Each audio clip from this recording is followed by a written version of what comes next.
Why? Why are these young people doing this?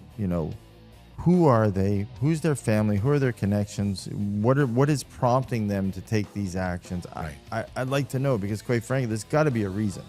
Well, Whether it's psychological, whether it's social, or whether it's criminal. I think just to say that it happened, I guess, Mike, where my frustration is coming a little bit, I don't want to do that anymore. I don't think the public wants to hear that anymore. They want to hear, okay, why is this happening?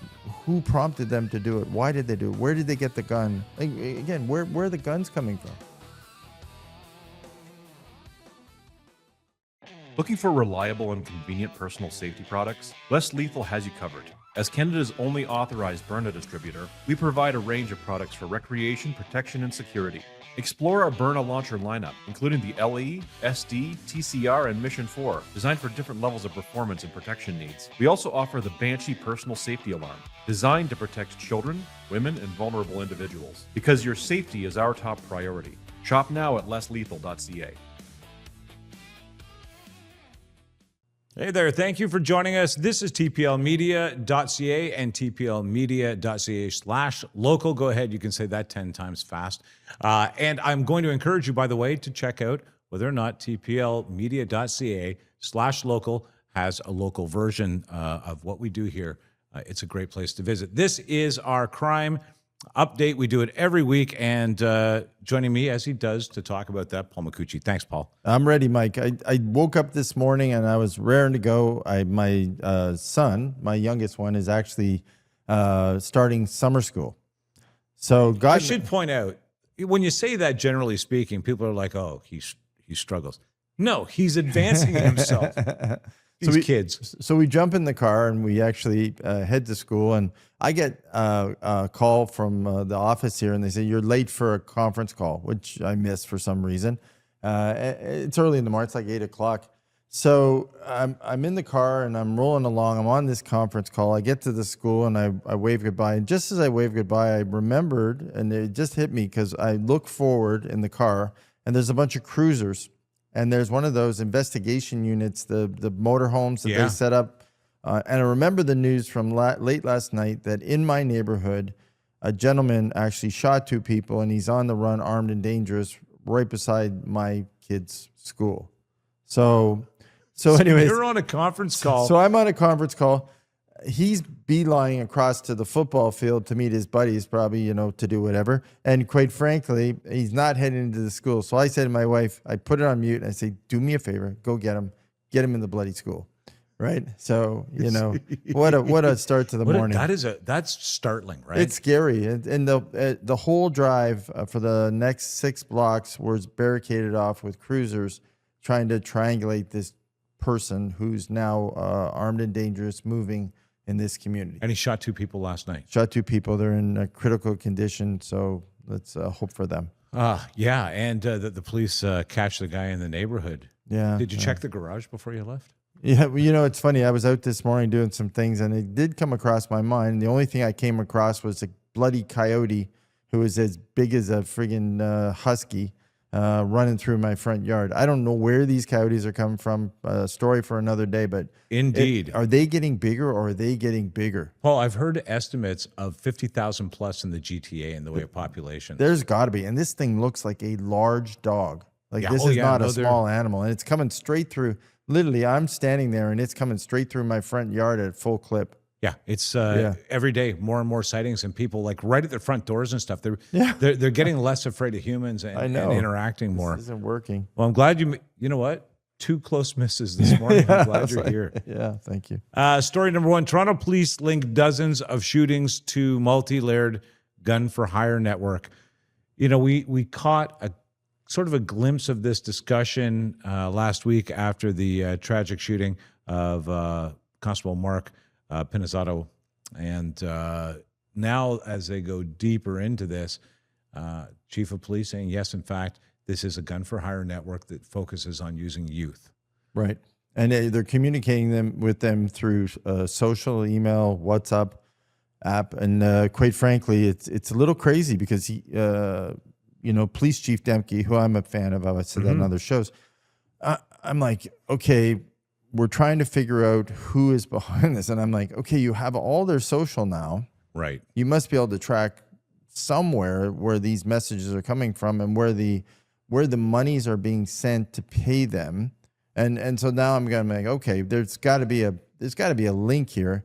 And how fast do we move? Because this has to be, with everything going on in Vancouver and Toronto right now, this has to be like number one or up there in the priority list. It's got to be, okay, we need to cap this because we don't know how big this is and how many communications this is. Like, how many people is this? How big is the message these people are trying to deliver at a time where we have mass crowds from around the world and at these games? Well, are you following this UFC story that's breaking actually this morning in the US? No. So this is crazy. Remember Freedom 250? You know, the UFC 250. Right. So, they barricaded these people in a park and had them watch the game on the screen. Okay. Right. There are a group that was trying to basically, that had snipers and a plan to rush the White House and everything. And they arrested them this morning. It was all over the news in the U.S. news on I did Fox see a glimpse of and everything. that. Yeah. Yeah. And I'm like, wow, this is crazy. Like, that's a crazy story. And they wanted to get the crowd rolling towards the sniper group that they had set up in the park to start shooting certain people and then move towards the White House. So they wanted to cause a disruption, have everyone stampede in a certain way, strategically shoot people with the snipers, and then move towards the White House. I think they've got now 6 or 8 people arrested. Well, so when I'm listening to this, I'm like, okay, make that connection. Yeah, I'm trying to figure out, like, So how bad are these stories we're hearing right now? 27 separate incidents thought to be executed through this network. And now, if you had this network of ready to shoot individuals, you probably would test them out in a couple of places that sent a message before you actually executed what you wanted to do with them. Because, 27 separate incidents, I'm going to say we've only got 2 of the people so far that are in this network. Right. That could be fairly expansive. This is scary stuff. It's very frightening. Very scary stuff. Next one on the docket today, kind of related, and see if we make a connection here. Saskatoon guns and gangs investigation. Youth charged after a shooting. Saskatoon police say that their guns and gangs unit is charged a youth following an investigation into a shooting in the Fairlight Drive area. The case adds to ongoing concerns about youth involvement in violent crime and repeat firearm incidents in Canadian cities and where they're sourcing their inspiration and firearms. So once again, police in Saskatoon facing similar frightening moments. Yeah. Again, on the last show, we went into it. The who, what, why, where, how. So that's where I'm I want to break it down now when you hear these incidents. Why? Why are these young people doing this? Who are they? Who's their family? Who are their connections? What is prompting them to take these actions? Right. I'd like to know, because quite frankly, there's got to be a reason. Well, whether it's psychological, whether it's social, or whether it's criminal. I think just to say that it happened, I guess, Mike, where my frustration is coming a little bit, I don't want to do that anymore. I don't think the public wants to hear that anymore. They want to hear, okay, why is this happening? Who prompted them to do it? Why did they do it? Where did they get the gun? Again, where are the guns coming from? This is the thing. It's so wild to me. They're recruited through encrypted messaging apps. Yeah. How do you recruit? I need to understand. How are you doing this? Like, what do you? Why do I get on an encrypted messaging app? Like, why all of a sudden do I actually find myself in front of a computer on an app and then I action it? How's your headspace as a youth to receive a gun? Okay, what's the process? We're gonna mail you a gun. Yeah. Go find a gun at. Learn to shoot it. Go online and read this. Do you already have a gun? Like, how? Like, what's the process here to recruit? No. I think it's important that we find this out. Yeah, we got to break these down. I think it just just reporting them in 30 seconds and then never saying, "Oh, that's too bad," and going on, never hearing about it again. I will tell you that we reached out to Toronto Police Service this week. I think they're very busy this week. Of course, they've got pretty major things going on here in the city. But they did contact me back and say, we'll have a conversation about this. Maybe I'll be able to find out if they have any more detailed connectivity. Is this an act of terrorism? Is this a foreign body? Is this somebody from within? Is this cartel related? Where is the inspiration coming from? And why are the youth being able to accept it and act on it? Yeah. Story 3 today, OPP sees over 40,000 kilograms of contraband tobacco in 6 nations. Now, I know people, you're out there buying your cheap smokes. Don't look at me like you're not.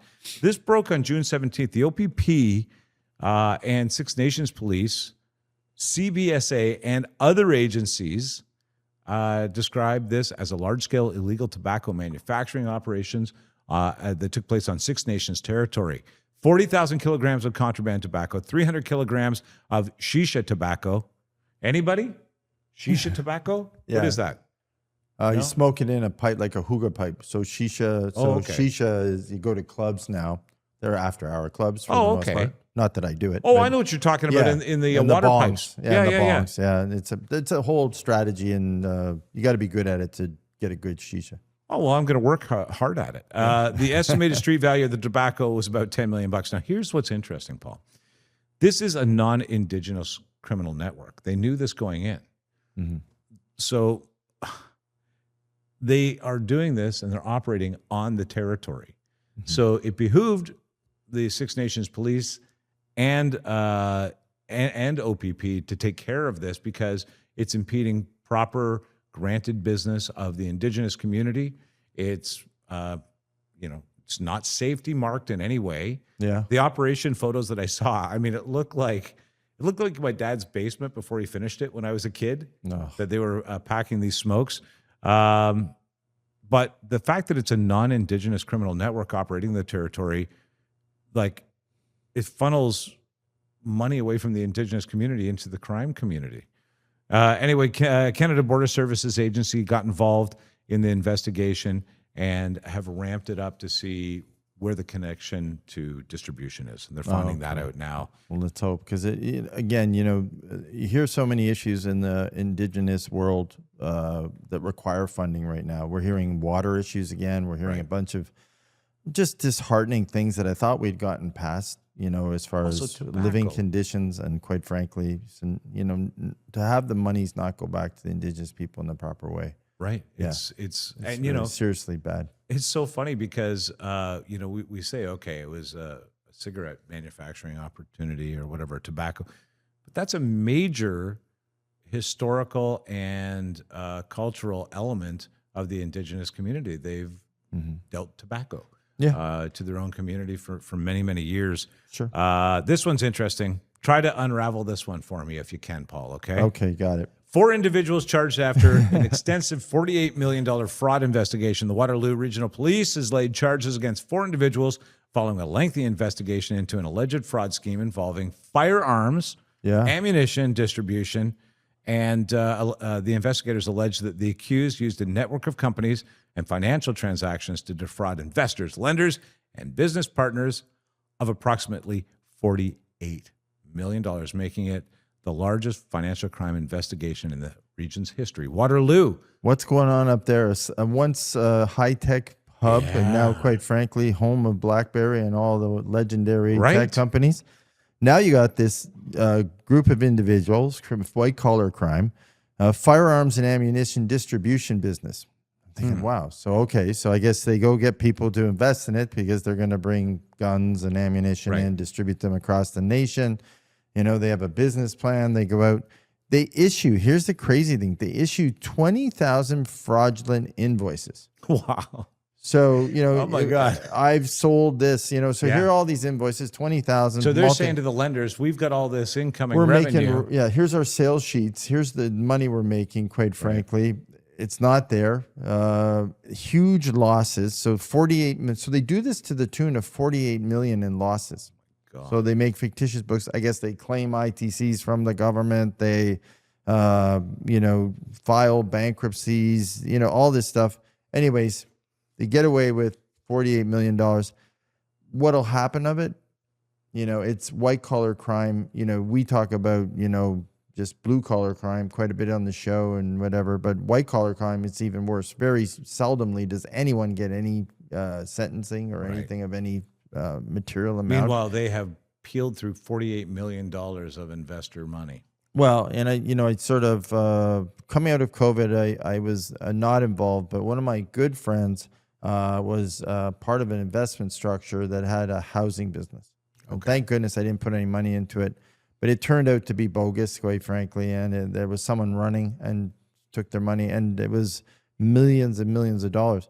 And the interesting part is the gentleman's actually resurged, and he's actually back, who took the money, and he's back building again. Unbelievable. Yeah. So, you goes to show you sort of what happens on some The of these bigger the cases. crime, white collar crime, the better off you are, it Yeah, seems that's as the well. time. Yeah, too big to kill, right? And so, big to quite kill. frankly, a lot of times these things just resurge back again. But it's disappointing for all those people in Waterloo that thought that this was a good business plan and back, because it does take your faith away in, investing money. And it's hard enough nowadays. You put your money into the stock market, you put your money into all these different structures, and you're losing it because the market's going up and down like a yo-yo based on the next conversation that Donald Trump has with someone in a foreign land. Right. So where do you take your money? You try to put it somewhere where there's a business you can see. You put it in a business you can see, and this happens, right? Yeah, and to the people who are anti-guns and ammunition, rest assured, $48 million worth of nothing occurred in the guns and ammunition business in Waterloo. Now, Doesn't look like Paul, it. This week, I think the biggest fish to fry in Canada has been something that has been on the brew in our minds for a long time. I think that we held the government accountable long enough to see this happen, and I'm delighted to see that it has happened. But it looks like we are actually getting bail reform in Canada that might make us all a bit safer. Monday night, and it was quietly passed. That's interesting. Bill C-14, the federal government passed its bail reform legislation, and now it's up to the provinces to make it work. So they we're going to go through this for a minute. We're going to do a show on it, but I just wanted to highlight some of the things about it. They kind of passed the buck now over to the provinces. And for most of the criminal offenses in Canada primarily sit with the provincial governments. Right. So, and it's in the past, it's been based on the federal government sort of sets the tone and sort of the general policy rules, and then you have to follow them. So this piece of legislation had over 80 targeted changes to the criminal code on bail and sentencing. And it's going to go into effect 30 days from Monday night. Okay. So it's going. It's actually it's in effect. Yeah. So Quickly. So these are a lot stricter laws. Just to give you some highlights, right? Because I think this is really important. They're making bail harder to get for those accused of repeat and violent offending by creating new reverse onus rules in certain cases, meaning the accused must now show they should be released. That's pretty significant. You have to prove your release. Yeah. That's very significant. It's like proving your innocence before you even have to arrive into court. This has got to be, this is going to be a difficult process for many people to get through. Right. And this is reverse of what it was before. So before you just had someone show up, a bondsman or a family member, and say, I'll vouch for them. Yep. And you were basically out in the you wind, go. right? It directs the police to detain an accused for all bail hearings when it is necessary to protect the public, include victims and witnesses. So now the police can make the call. Right. So the police don't have to just let them go if they're required to. It requires courts to consider more factors at bail hearings, including whether the allegations involve violence that was random or unprovoked. Okay. So if you just went and did something randomly, like this thing in my neighborhood, they catch the person, they're not going to let them out on any type of bail. They don't get to prove themselves worthy. Yeah, exactly. So we talked about it prohibits courts from naming anyone as a surety who was convicted of a criminal offense in the past 10 years. Okay, so you can't have one of your gang members, you can't have one of your crime syndicate bail you out. So, the stories we heard about people, the town that had 3 people that had basically perpetrated 90% of the crimes, that won't happen anymore. So they're in. So funny that you So bring that cut that off. That one element of it is consistent across the country in smaller to medium-sized cities and towns. Yes. That there's a consistent 4 or 5 people that just keep getting back out. Exactly. Now, sentencing laws are changing too, and they're getting tougher.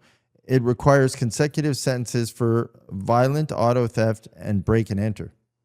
So now you get consecutive sentence. Right. So which wasn't there. Requires consecutive sentences for extortion and arson, and requires judges to consider consecutive offenses for repeat violent offending. These are all ticking the boxes of the things we really couldn't. And frankly, Paul, all of those items just seem like a logical steps to incarcerating violent people. Right. So the interesting part, and it got a little bit of, of course, the Liberals loved it. They said, we finally collaborated with the provinces and stakeholders to make bail reform changes that will have rapid structural changes. The Conservatives criticized the bill of not providing or not prioritizing public safety enough, advocating for stricter bail measures and mandatory minimum sentencing. So they still want to go a little further. NDP raised concerns about disproportionate impacts on Indigenous and marginalized communities and emphasis evidence-based community-focused solutions. I don't know what they mean by that. The Bloc questions the bill's effectiveness and warns of potential risk to judicial discretion and presumption of innocence.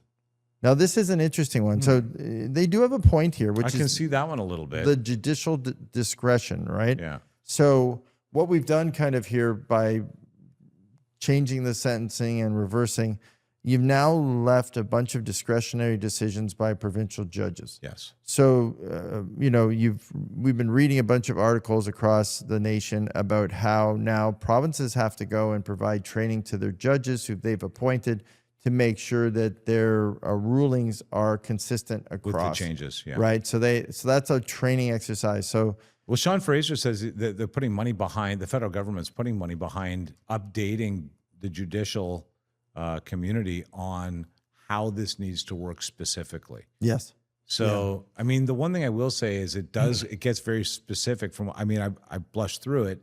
You went into more detail, but what I noticed was it got very specific about how this is to be executed. It was really specific in many spots. Yeah. No. Listen, you said it on the way in when we were talking about it. The provincial governments want more power. Yeah. So with that demand or with that ask becomes the judgment or responsibility now is on you. Right. So now it's on to the provinces to say, okay, you have the power to do this. I've created the bail reform legislation that gives it to you. Now, how do you use it? And that's an interesting thing in politics because you watch what you ask for, because now when something on the bail side goes awry, there's going to be fingers pointed at the provinces now. Exactly. So this is a big, this really quietly on Monday night went through, we're at the end of, legislative sessions and, everywhere, everyone's going off for summer and this one goes through.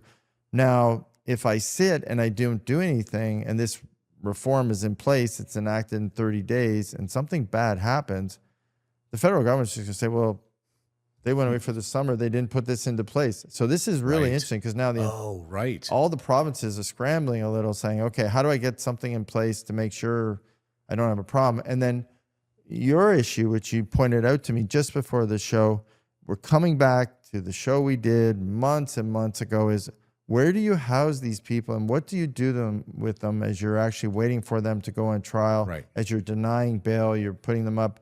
We don't have the resources. So now... what's that, Doug? Doug Ford's taking bids right now on private prisons. Yeah. I can see that.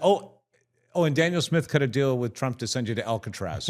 But right now, we don't really have the facilities to house people. Yeah, we have to have that discussion sooner than later. And we have to figure out where that budget comes from. Again, with huge budget deficits, here we are again with the same issue. Where does the money come with? How do we allocate it? Where does it go? Who builds it? Which we've been notoriously slow on building infrastructure, as we've talked on the major projects. Now it's in the provincial hands to do that. How can they do that? Right now I have to think about, if I'm in their shoes, I have to think about large empty buildings that I can actually transform at least temporarily, because I have a holding issue, right? I have a security holding issue that I have to deal with. And so now I'm looking around saying, okay, which large company is left, hopefully finding something on the outskirts, almost an American idea, right? You go to the outskirts of major cities into small communities, you find abandoned warehouses and homes and farms or whatever you find. You renovate them, you turn them into prisons, and quite frankly, you barbed wire them. You put fences up and you we do barbed have wire a few them. of those. As I made my way through Merrickville, between Ottawa and Toronto, there's one of those out there, and it's like a farm field. Yep. It looks like a major industrial farm, but it's actually a prison. What about the EV plant? I'm just making suggestions now. It's empty. By the way, I said Daniel Steele before I meant Daniel Smith, just so that we are factually correct. Interesting. Yeah. I will be curious to see where this dives deep, and I wonder how policing feels, how this feels to the policing community. Could you imagine being a police officer and you finally get somebody, they get processed and released? Yeah. The catch and release must be devastating for police trying to do good work to protect us. But now, so the interesting thing, in 30 days from now, it's not a hot potato anymore. The potato's now in the provincial, it's in their court, and they have to figure out what to do with it. Okay, we'll be following that. Take a look at our crime pillar and all of the news pillars that we follow on TPL Media. tplmedia.ca/local may just have a localized version of this for you. Paul, thanks. I appreciate this. Thanks, Mike.